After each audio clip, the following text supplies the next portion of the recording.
नमस्कार दोस्तों, स्वागत है एक बार फिर आप सभी का पीएन स्पोर्ट्स में। दोस्तों, पेरिस ओलंपिक में भारत बनाम अर्जेंटीना आज थोड़ी देर पहले ही मैच खत्म हुआ है और भारत का ये पेरिस ओलंपिक का दूसरा मैच है जहां पूल बी में इंडिया वर्सेस अर्जेंटीना आज हुआ था, जहां पे कहें कि पूरा जो एक मैच था वो ऑलमोस्ट अर्जेंटीना की झोली में जाते हुए दिख रहा था। लेकिन एट लास्ट 58वें मिनट के बाद अगर आप देखेंगे तो 58 मिनट यानी कि 13वें मिनट में चौथे क्वार्टर के भारत की तरफ से पेनल्टी कॉर्नर में हरमनप्रीत सिंह जो कप्तान हैं इंडिया के, उन्होंने पेनल्टी कॉर्नर से जो है वो ड्रैग फ्लिक करके ये गोल दागा और भारत जो है वो यहाँ पे इक्वलाइजर के तौर पर 1-1 की बराबरी करते हुए इस मैच को खत्म किया। वहाँ पे ये पूल भी एक तरह से ग्रुप ऑफ डेथ कहा जा रहा है, जिसमें कि अपने आप में बहुत बड़ी बड़ी टीम है, जिसमें ऑस्ट्रेलिया और बेल्जियम सबसे ऊपर, और स्टैंडिंग में भी अगर आप देखेंगे तो पूल बी में इस वक्त ऑस्ट्रेलिया सबसे ऊपर है, जहाँ पे 2 मैच जीतते हुए वो सबसे ऊपर है। बेल्जियम ने भी अच्छे मैचेस अभी तक खेले हैं, सेकंड पे वो है, थर्ड पे इंडिया है। चूंकि इंडिया ने पहला मैच न्यूजीलैंड को 1-0 से जो है वहाँ भी हरमनप्रीत सिंह ने पेनल्टी स्ट्रोक में जो है वो गोल किया था और वो 2-1 से हम वहाँ पे वो मैच जीते थे। तो उस वापसी के बाद अर्जेंटीना को बराबरी पर रोकते हुए भारत यहाँ एक मैच जीत और दूसरा मैच जो है वो एक मैच जीतते हुए और एक मैच ड्रॉ करते हुए बेसिकली यहाँ पे थर्ड पोजीशन में इस वक्त पूल बी में है। पूल ए की स्थिति को भी मैं थोड़ा सा बता देता हूँ आपको, जहाँ पे जो जर्मनी है, स्पेन है, ग्रेट ब्रिटेन है और सबसे इम्पोर्टेंट नीदरलैंड जो है वो यहाँ पे टॉप पे बनी हुई है। तो ये 4 टीमें बेसिकली यहाँ पे हैं जो कि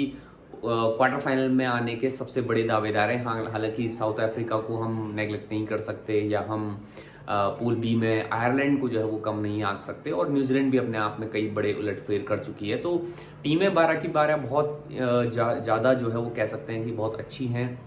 क्रूशियल मैचेस सारे के सारे इस बार पेरिस ओलंपिक में हो रहे हैं हॉकी के। तो इंडिया की तरफ से अगर मैं इस पूरे मैच को एनालाइज करने की कोशिश करूं, जहां पे भारत ने बहुत सारी अच्छी चीज़ें भी की है और बहुत सारी गलत चीज़ें भी की हैं, यानी कि गलतियां बहुत अपने आप में हुई है आज के मैच की, जहां पे सेकंड क्वार्टर में भारत ने मार्टिनेज ने जो अर्जेंटीना की तरफ से जो स्कोर किया था फील्ड गोल के तौर पर,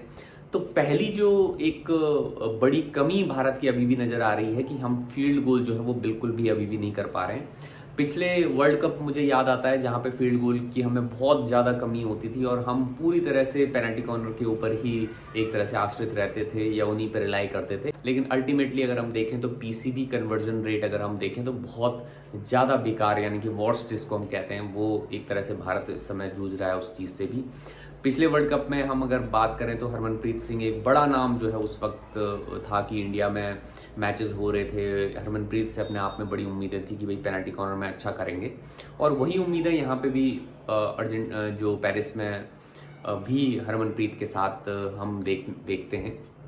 वर्ल्ड कप में बहुत ज़्यादा अच्छा प्रदर्शन नहीं रहा था, बहुत ज़्यादा डिमोरलाइज दिख रहे थे। पेरिस ओलंपिक में अपने आप में एक अच्छी वापसी हरमनप्रीत ने की है और एक कप्तान के तौर पे लीड करते हैं, बेहतर सपोर्ट देते हैं अपने मिडफील्ड को और कई बार जो है वो अटैकिंग मोड में भी नज़र आते हैं। तो उस स्थिति में हरमनप्रीत का प्रदर्शन जो है वो उस मायने में तो ठीक दिख रहा है। लेकिन अगर हम पीसी कन्वर्जन को अभी भी देखें तो आज भारत को 15 पीसी जो है वो मिले, जहाँ पे सिर्फ एक कन्वर्जन जो है वो भारत कर पाई। तो ये अपने आप में बहुत अच्छा आंकड़ा नहीं है। जब हम 15 पेनल्टी कॉर्नर्स की बात करते हैं तो वहाँ पे कम से कम आपका जो कन्वर्जन रेट है वो एटलीस्ट 40% एटलीस्ट होना चाहिए, जिससे कि आपको पेनल्टी कॉर्नर मिले। लेकिन इस वक्त भारत के साथ एक बड़ी समस्या ये एक नज़र आ रही है कि सिर्फ एकमात्र जो है वो ऑप्शन के तौर पे हरमनप्रीत सिंह हर वक्त ड्रैग फ्लिक में दिखते हैं, जहाँ पे आज भी आपने देखा होगा कि अर्जेंटीना की तरफ से रशर जो है वो पूरी तरह से सिर्फ हरमनप्रीत को ब्लॉक कर रहे थे। भारत की तरफ से कोई और विकल्प दिखता ही नहीं है अगर हम देखें पिछले कुछ समय से। और वो विकल्प क्या ड्रैग फ्लिक के अच्छे ऑप्शंस नहीं होते, जबकि वरुण कुमार अगर हम देखें या पिछले कुछ समय से वरुण कुमार ने अच्छा काम किया था। अमित रोहिदास तो इस वक्त टीम के हिस्सा भी थे जिस वक्त पेनल्टी कॉर्नर चल रहा था, लेकिन उसके बावजूद भी वो टीम या कोचिंग स्टाफ अगर हम कहें तो वो हरमनप्रीत पे ज़्यादा भरोसा देती है अमित रोहिदास के बजाय, क्योंकि लगातार रेपिटेड जब पीसी भी मिलते हैं उसके बावजूद भी हरमनप्रीत पे ज़्यादा रिलाई किया करती है टीम इंडिया, और वहाँ हरमनप्रीत सिंह थोड़ा प्रेशर भी लेते हुए दिखते हैं और कहीं ना कहीं जो एग्जीक्यूशन है वो प्रॉपर तरीके से नहीं होता। आज आपने देखा होगा लगातार जो है वो बिलो द नी खेलते हुए आपको नजर आए हरमनप्रीत सिंह, जब ड्रैग फ्लिक करने की कोशिश कर रहे थे। एक बार भी उन्होंने कुछ और डिफरेंट ट्राई करने की कोशिश नहीं की। तो अल्टीमेटली जो स्कोर आपका हुआ वो एक डिफ्लेक्शन के साथ, जहाँ पे अर्जेंटीना के खिलाड़ी पे वो बॉल टकराई और गोल के अंदर घुसी। उस स्थिति में भारत 1-1 से वहाँ पे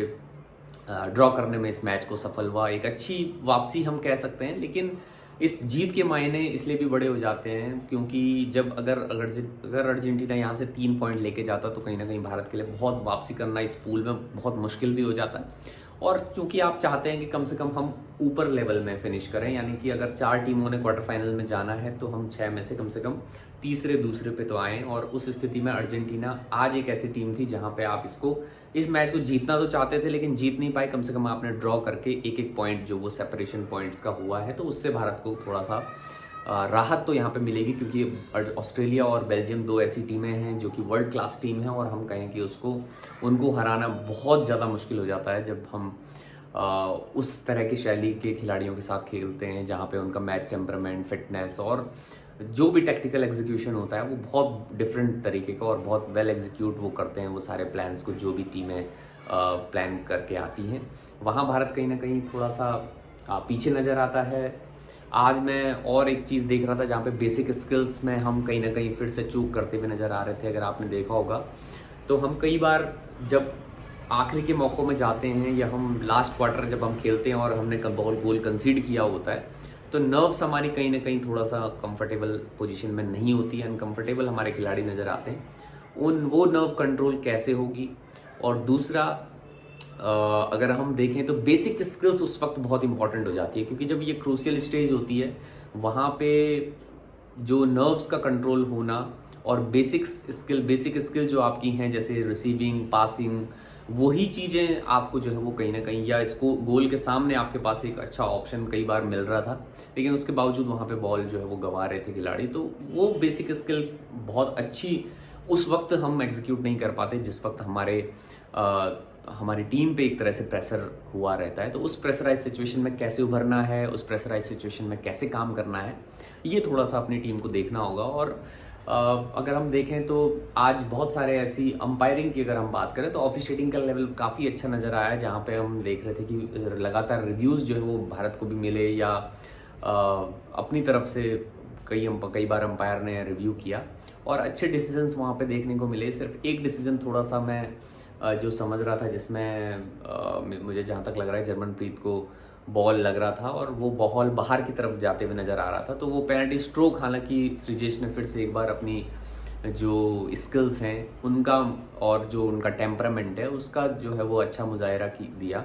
और वहाँ से भारत ने जब वो गोल कंसीड नहीं किया तो उस स्थिति में भारत कहीं ना कहीं इस 1-1 की बराबरी करने में सफल हुआ। तो श्रीजेश का एक बार फिर से बहुत बड़ा रोल इस मैच में भी आपको देखने को मिला था। और मुझे आज एक बड़ी आश्चर्यजनक बात ये लगी जहाँ पे क्रेग फुल्टन जो भारत के कोच हैं, उन्होंने 5 मिनट रहते, जब भारत 1-0 से कंसीड किया हुआ था, पीछे चल रहा था, वहाँ पे 5 मिनट रहते हुए गोलकीपर को बाहर बुलाते हुए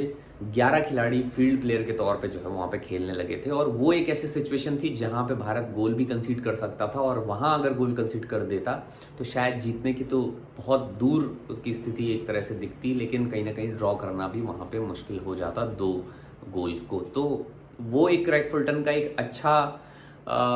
डिसीजन भी कह सकते हैं अब की स्थिति में, जहां पे भारत ने गोल को जो है वो उतार भी लिया, यानी कि 1-1 की बराबरी कर ली थी और उसके बाद वापस श्रीजेश को लास्ट के 2 मिनट में बुला दिया था।